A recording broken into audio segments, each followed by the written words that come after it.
কি রান্না করব দেখো, এই তেলাপিয়া মাছ এনেছি। তেলাপিয়া মাছ দিয়ে এই কচু দিয়ে রেসিপি করে আপনাদের দেখাচ্ছি। মাছটা আমি কেটে ধুয়ে নেব। বন্ধুরা, মাছটা ধুয়ে নিয়ে চলে এসেছি। এবার নুন হলুদ মাখিয়ে নেব, নিয়ে রান্না করে দেখাচ্ছি। পরিমাণ মতন হলুদ দিয়ে দেবো, লবণ দিয়ে দেবো। কড়া গরমে গেছে, কড়ার মধ্যে তেল দিয়ে দেবো। এক এক করে মাছটা ভেজে নেব।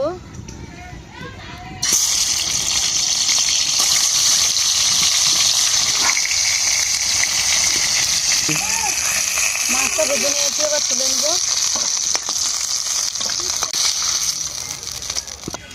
কেটে রাখা আলু কচুটা ভেজে নেব তেলে। কচুটা আমি লাল লাল করে ভেজে নিয়েছি, এবার তুলে নেব।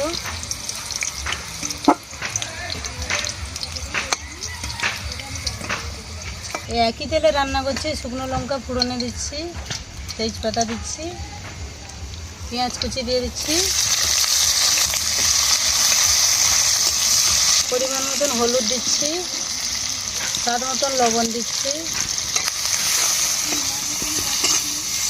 লঙ্কা বাটা দিচ্ছি।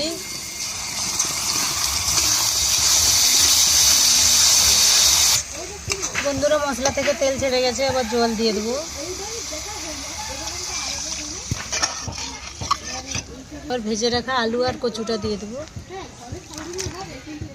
একটু ঢাকা দিয়ে নেব। ঝোলটা ফুটছে নাকি দেখে নেব। ফুটে গেছে, এবার ভেজে রাখা মাছটা দিয়ে দেবো।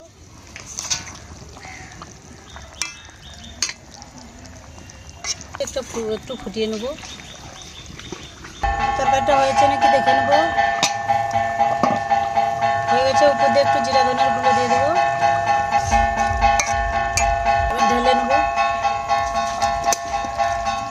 তো বন্ধুরা, এই কচু দিয়ে তেলাপিয়া মাছের রেসিপি করেছি। রেসিপিটা কীরকম হয়েছে আপনারা দেখে কমেন্ট করে জানাবেন।